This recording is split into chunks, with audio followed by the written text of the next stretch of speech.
Vous écoutez la leçon biblique de l'Église de la Science chrétienne indépendante de Plainfield, située à Plainfield, New Jersey, États-Unis d'Amérique.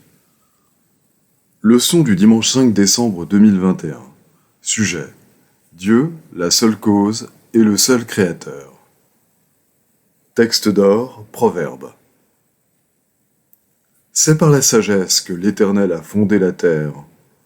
C'est par l'intelligence qu'il a affermi les cieux. Lecture alternée, psaume. Venez, chantons avec allégresse à l'Éternel. Poussons des cris de joie vers le rocher de notre salut. Allons au-devant de lui avec des louanges. Faisons retentir des cantiques en son honneur.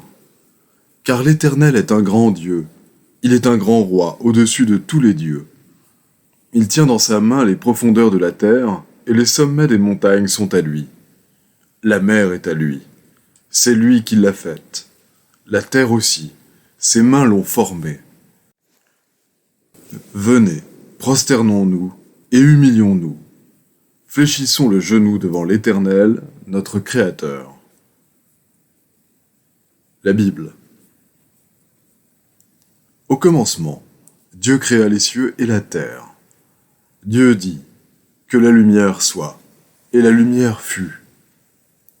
Dieu vit que la lumière était bonne, et Dieu sépara la lumière d'avec les ténèbres. Dieu appela la lumière jour, et il appela les ténèbres nuit. Dieu dit qu'il y ait une étendue entre les eaux, et qu'elle sépare les eaux d'avec les eaux. Dieu appela l'étendue ciel. Dieu dit que les eaux qui sont au-dessous du ciel se rassemblent en un seul lieu, et que le sec paraisse. Et cela fut ainsi. Dieu appela le sec terre, et il appela l'amas des eaux mer. Dieu vit que cela était bon. Puis Dieu dit: faisons l'homme à notre image, selon notre ressemblance, et qu'il domine sur les poissons de la mer, sur les oiseaux du ciel, sur le bétail, sur toute la terre et sur tous les reptiles qui rampent sur la terre. Dieu créa l'homme à son image, il le créa à l'image de Dieu, il créa l'homme et la femme. Dieu vit tout ce qu'il avait fait, et voici, cela était très bon. Le 24e jour du même mois, les enfants d'Israël s'assemblèrent, revêtus de sacs et couverts de poussière pour la célébration d'un jeûne. Lorsqu'ils furent placés, on lut dans le livre de la loi de l'Éternel leur Dieu, pendant un quart de la journée, et pendant un autre quart, ils confessèrent leurs péchés et se prosternèrent devant l'Éternel leur Dieu. C'est toi, Éternel, toi seul, qui as fait les cieux des cieux, et toute leur armée, la terre et tout ce qui est sur elle, les mers et tout ce qu'elles renferment. Tu donnes la vie à toutes ces choses, et l'armée des cieux se prosterne devant toi. Tu vis l'affliction de nos pères en Égypte, et tu entendis leurs cris vers la mer Rouge. Tu fendis la mer devant eux, et ils passèrent à sec au milieu de la mer. Mais tu précipitas dans l'abîme, comme une pierre au fond des eaux, ceux qui marchaient à leur poursuite. Tu leur fis connaître ton saint sabbat, et tu leur prescrivis par Moïse, ton serviteur, des commandements, des préceptes et une loi. Tu leur donnas, du haut des cieux, du pain quand ils avaient faim, et tu fis sortir de l'eau du rocher quand ils avaient soif. Et tu leur dis d'entrer en possession du pays que tu avais juré de leur donner. Du temps d'Hérode, roi de Judée, il y avait un sacrificateur nommé Zacharie, de la classe d'Abia. Sa femme était entre les filles d'Aaron et s'appelait Élisabeth. Tous deux étaient justes devant Dieu, observant d'une manière irréprochable tous les commandements et toutes les ordonnances du Seigneur. Ils n'avaient point d'enfants, parce qu'Élisabeth était stérile, et ils étaient l'un et l'autre avancés en âge. Or, pendant qu'il s'acquittait de ses fonctions devant Dieu, selon le tour de sa classe, un ange du Seigneur apparut à Zacharie et se tint debout à droite de l'autel des parfums. Zacharie fut troublé en le voyant, et la frayeur s'empara de lui. Mais l'ange lui dit, « Ne crains point, Zacharie, car ta prière a été exaucée. Ta femme, Élisabeth, t'enfantera un fils, et tu lui donneras le nom de Jean. » Zacharie dit à l'ange, « À quoi reconnaîtrai-je cela? Car je suis vieux, et ma femme est avancée en âge. » L'ange lui répondit, « Je suis Gabriel, je me tiens devant Dieu, j'ai été envoyé pour te parler et pour t'annoncer cette bonne nouvelle. Et voici tu seras muet, et tu ne pourras parler jusqu'au jour où ces choses arriveront, parce que tu n'as pas cru à mes paroles qui s'accompliront en leur temps. » Quelque temps après, Élisabeth, sa femme, devint enceinte.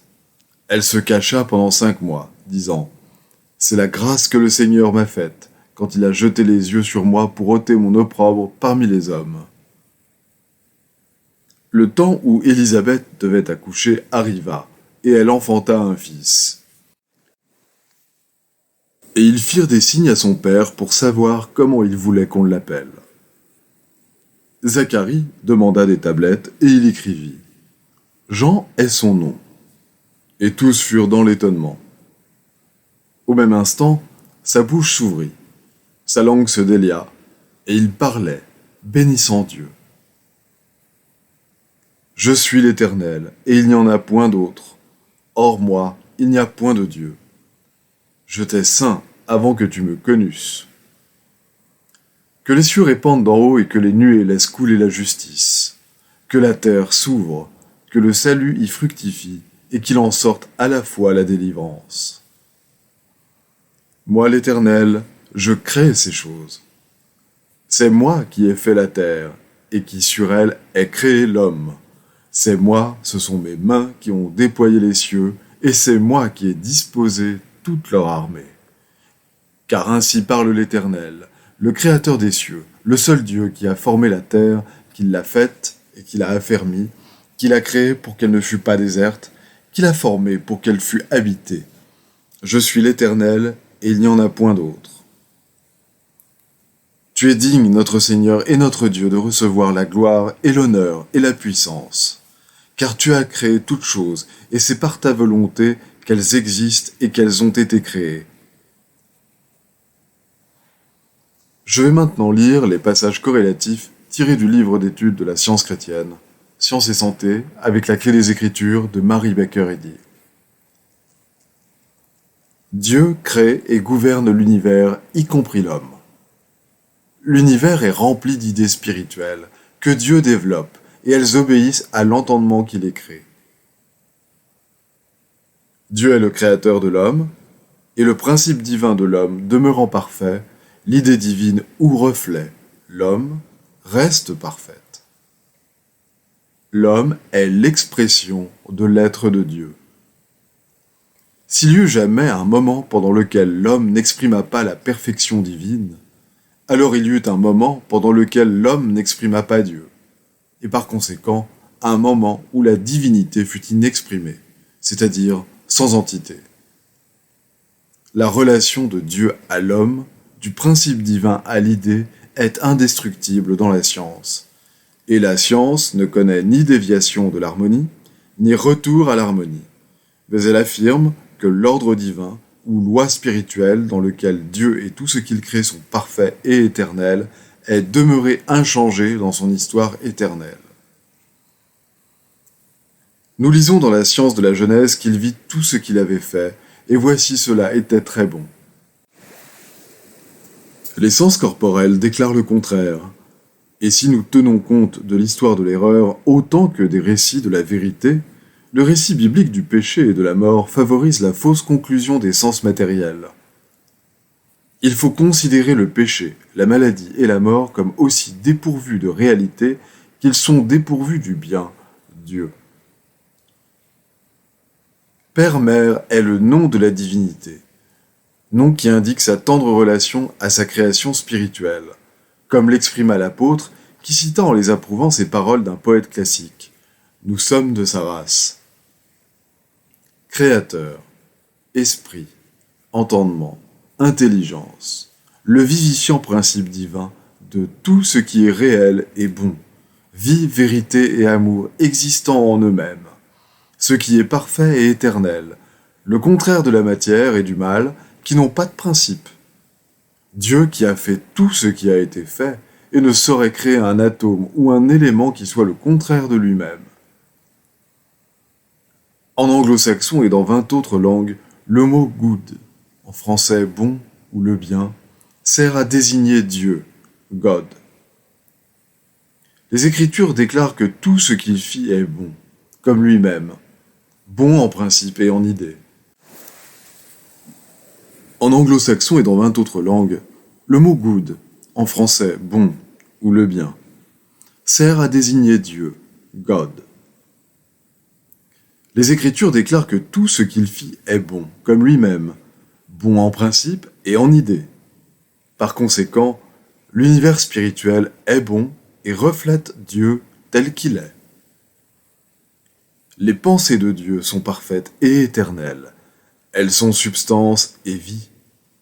Les pensées matérielles et temporelles sont humaines, renfermant l'erreur, et puisque Dieu, l'Esprit, est l'unique cause, elles n'ont pas de cause divine.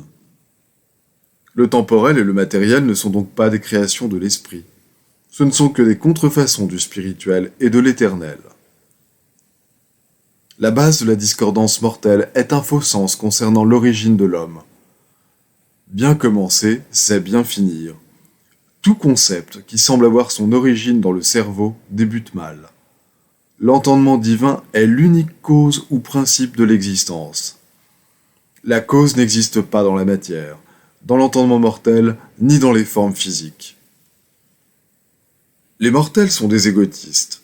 Ils croient être des travailleurs indépendants, des auteurs personnels, et même des créateurs privilégiés de quelque chose que la divinité ne voulait pas ou ne pouvait pas créer. Les créations de l'entendement mortel sont matérielles. Seul l'homme spirituel immortel représente la vérité de la création. Lorsque l'homme mortel fondera ses pensées concernant l'existence avec le spirituel et agira uniquement comme Dieu agit, il ne tâtonnera plus dans l'obscurité et ne s'attachera plus à la terre faute d'avoir goûté le ciel. Les croyances charnelles nous frustrent. Elles font de l'homme un hypocrite involontaire qui produit le mal alors qu'il voudrait créer le bien, qui forme la difformité alors qu'il voudrait dessiner la grâce et la beauté, et fait du mal à ceux qu'il voudrait bénir. Il devient un faux créateur en toutes choses et se croit un demi-dieu. Son toucher réduit l'espérance en poussière, la poussière que nous avons tous foulée. Il pourrait dire dans le langage de la Bible « Je ne fais pas le bien que je veux, et je fais le mal que je ne veux pas ». Il ne peut y avoir qu'un créateur qui a tout créé. La science chrétienne présente le déroulement, non l'accroissement. Elle manifeste non une croissance matérielle, partant de la molécule pour aboutir à l'entendement, mais une communication de l'entendement divin à l'homme et à l'univers. Dans la mesure où cessera la génération humaine, la chaîne intacte de l'être éternel et harmonieux sera discernée spirituellement. Et l'homme, non de la terre et terrestre, mais coexistant avec Dieu, apparaîtra. Le fait scientifique que l'homme et l'univers procèdent de l'esprit et qu'ils sont par conséquent spirituels est aussi établi en science divine que l'est la preuve que les mortels n'acquièrent le sens de la santé qu'en perdant le sens du péché et de la maladie. Les mortels ne pourront jamais comprendre la création de Dieu tant qu'ils croiront que l'homme est un créateur. Les enfants de Dieu déjà créés ne seront discernés que dans la mesure où l'homme trouvera la vérité de l'être. C'est ainsi que l'homme réel et idéal apparaît dans la proportion où disparaît ce qui est faux et matériel. Le fait de ne plus se marier ou de ne plus être donné en mariage ne met nullement fin à la continuité de l'homme, ni à son idée de multiplication dans le plan infini de Dieu. Comprendre spirituellement qu'il y a un seul Créateur, Dieu, cela explique toute la création, confirme les Écritures, apporte la douce assurance qu'il n'y a ni séparation ni douleur, et que l'homme est impérissable, parfait et éternel. Le principe créateur, vie, vérité et amour, c'est Dieu. L'univers reflète Dieu. Il n'y a qu'un créateur et qu'une création. Cette création consiste dans le déroulement d'idées spirituelles avec leurs identités qui sont incluses dans l'entendement infini et à jamais réfléchi.